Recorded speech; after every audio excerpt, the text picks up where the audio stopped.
No one could say exactly when James vanished, not even the people who lived under the same roof as him.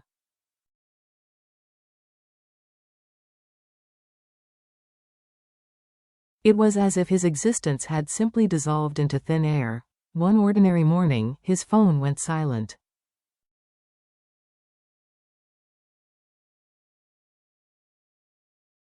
No calls answered, no messages read, not even the familiar, seen, notification that always appeared whenever Diep sent him something, even a mundane, "Have you eaten yet?"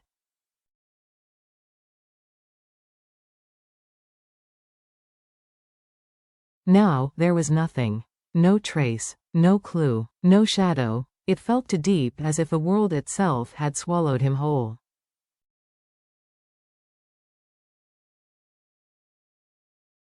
She stood on the balcony of their modest home, gripping her phone so tightly her knuckles blanched white.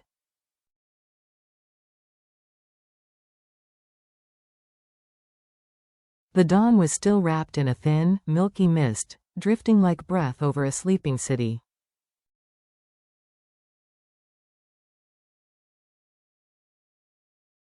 She stared into that haze with a desperate, aching hope, half expecting James to walk out of it, smiling, teasing her for worrying too much.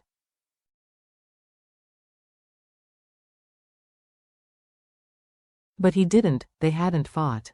Not really, they didn't even raise their voices, but something had been wrong.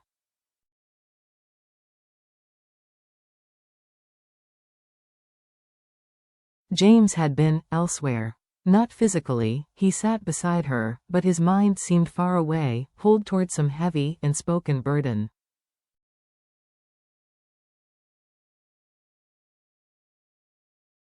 He kept saying he needed to handle something at home. His eyes wandered constantly, toward the window, toward the door, toward nothing in particular.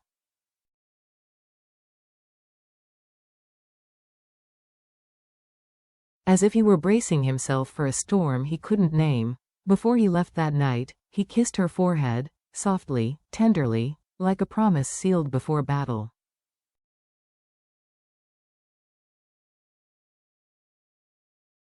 "I love you," he whispered. "Don't worry." But worry was all she had now. By the next day, whispers began spreading in the sprawling James mansion faster than wildfire in dry grass.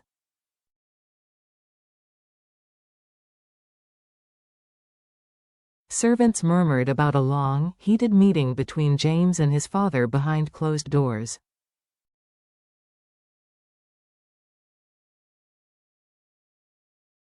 Others claimed Father James stormed out afterward, slamming the door so hard the walls trembled.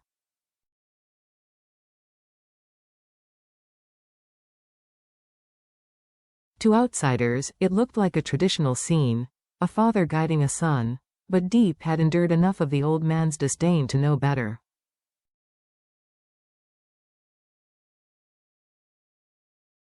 Each time she asked where James had gone, the answer was the same, cold, rehearsed, deliberately vague.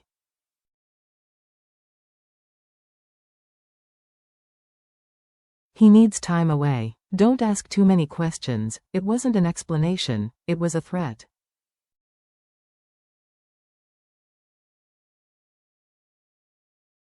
Father James's disdain. From the start, Father James never accepted her.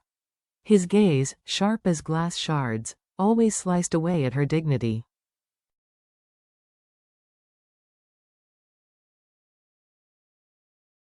He saw her as a blemish on the family's polished legacy, something beneath the James name.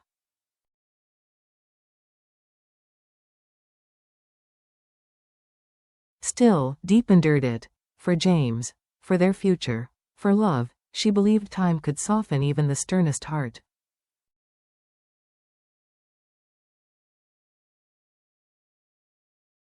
But now, with her husband missing, every instinct screamed the same alarming conclusion.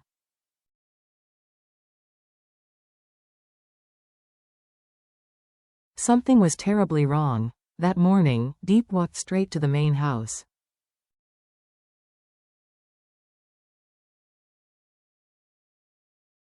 Her steps echoed through the grand hallway lined with polished floors and framed ancestral portraits.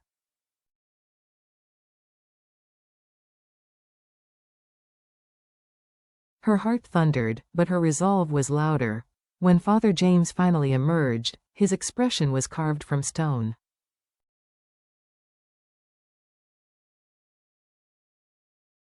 "Where is James?" Her voice trembled, but she forced herself to remain upright. He didn't blink.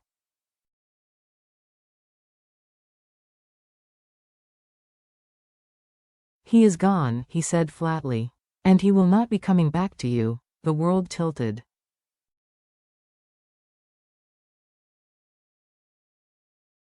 Her breath caught. Her pulse faltered. Gone. Not coming back. No sadness. No hesitation.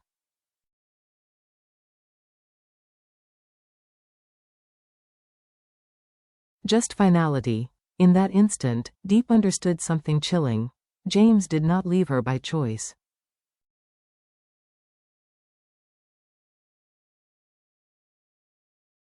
And if she wanted to find him, she would have to go against the man who had always viewed her as the enemy.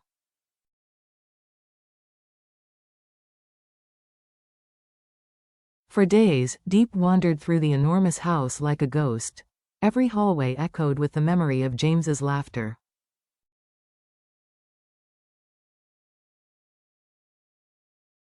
Every room felt colder in his absence, but the same sentence, Father James's sentence, stabbed her over and over.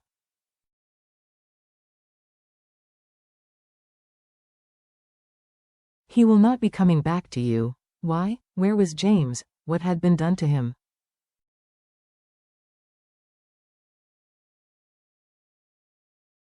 She refused to let fear silence her. At sunrise, she entered the mansion again. Servants avoided her gaze. Fear sealed their lips.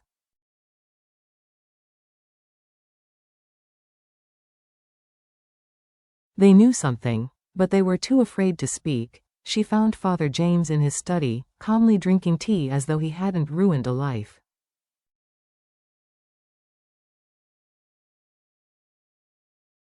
"I want the truth," she demanded. "You owe me that much." He lifted his eyes slowly, cold, dismissive.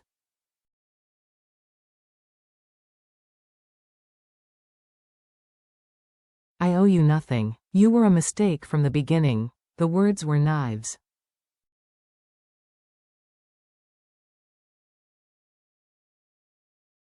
But she did not flinch. "Where did you send him?" He closed his file with deliberate calm, leaned back, and folded his hands.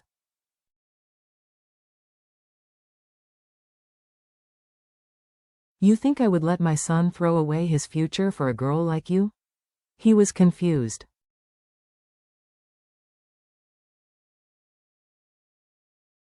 Lost. "I simply reminded him where he belongs." Her breath trembled. "What does that mean?"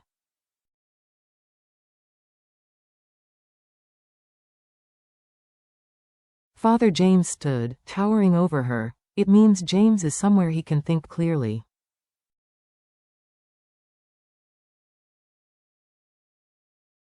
Somewhere you cannot follow." Her heart pounded. "Did you force him to leave?" A thin smile broke across his lips.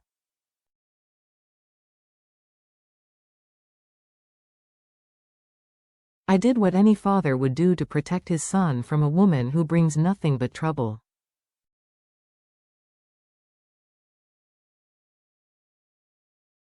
Suddenly, a whisper. "Mrs. Diep, I know something." A young servant girl stood behind the half-open door, trembling, eyes wide with fear.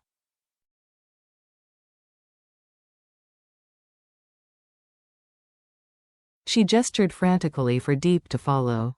Diep cast one last look at Father James, whose face revealed nothing, and hurried after the girl.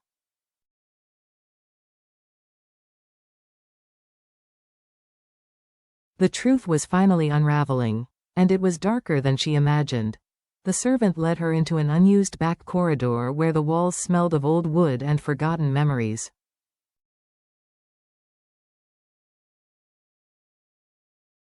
Near the laundry room, where machines roared loudly enough to hide their voices, the girl finally spoke.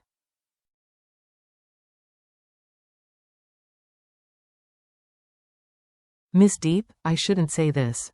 If Master finds out, I could lose everything. Diep took her hand gently.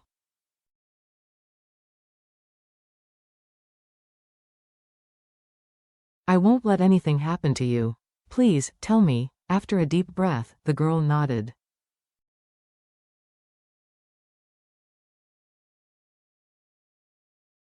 The night before Master forced you out, James left me a message.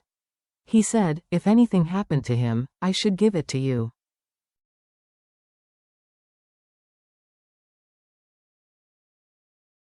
Diep's breath froze. The girl pulled a small, worn piece of folded paper from her apron, creased from being hidden again and again.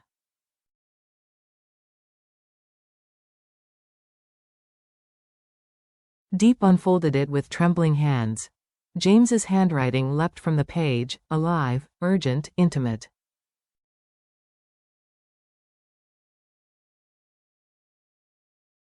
James's letter. Diep, if you are reading this, it means my father has interfered again.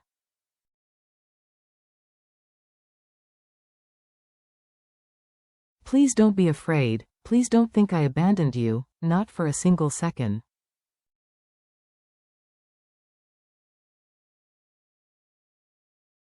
There are things happening that you don't know. Dangerous things. I have to leave to protect you and NHI.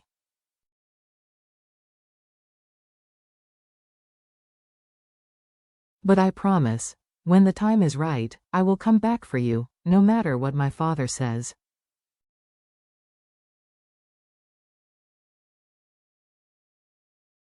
No matter where he tries to send me, my heart stays with you.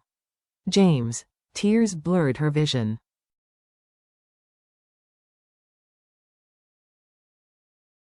Relief, fear, love. He hadn't left her, he hadn't abandoned her, he was protecting her, again.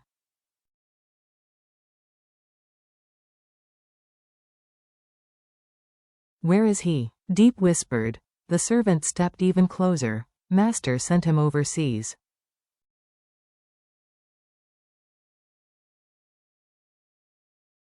They left at dawn. They said it was for training, but I overheard things. What things?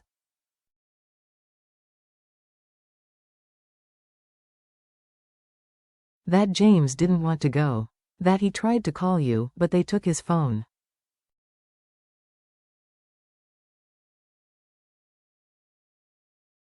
And someone dangerous is involved. Master said keeping you apart was the only way to save him.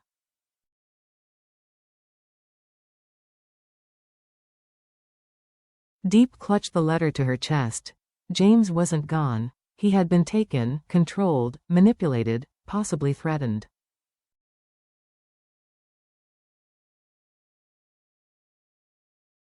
If she didn't act, she could lose him forever. The world outside the mansion felt colder, as if even the sky dimmed with her grief.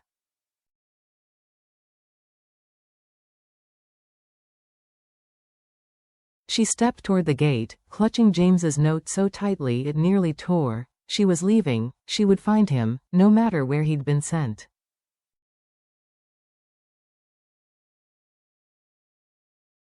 But then, stop right there. Father James's voice boomed behind her. His footsteps were slow but heavy, echoing years of hatred and fear.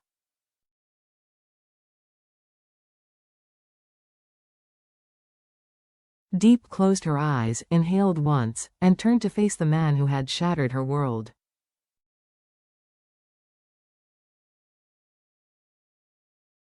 You should never have come back, he growled. I warned you to stay away from James.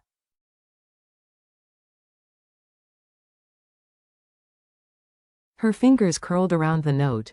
You think you can separate us forever? I already have, he said.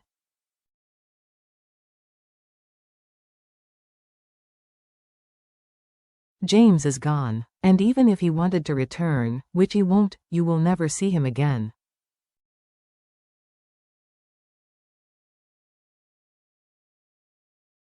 A tremor ran through her, not of fear, but of fury. You're wrong, you foolish girl, he spat.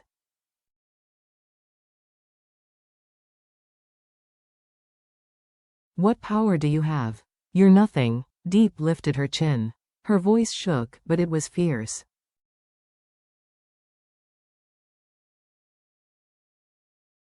I have love. Something you lost long ago. He froze. She stepped closer. You think you're protecting him.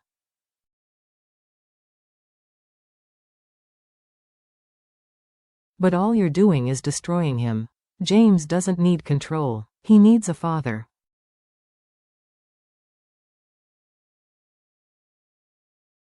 For a moment, the world held its breath. Then Father James surged toward her, fury unleashed.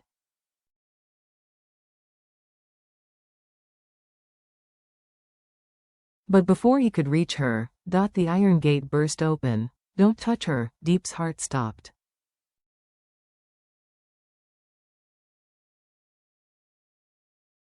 James. He stood there, dusty, breathless, eyes burning with the fire of a man who fought the world to return to her.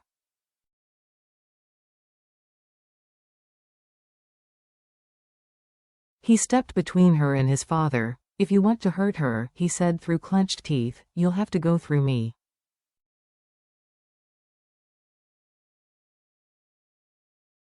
Father James stared at his son, as if seeing him for the first time, and Diep realized.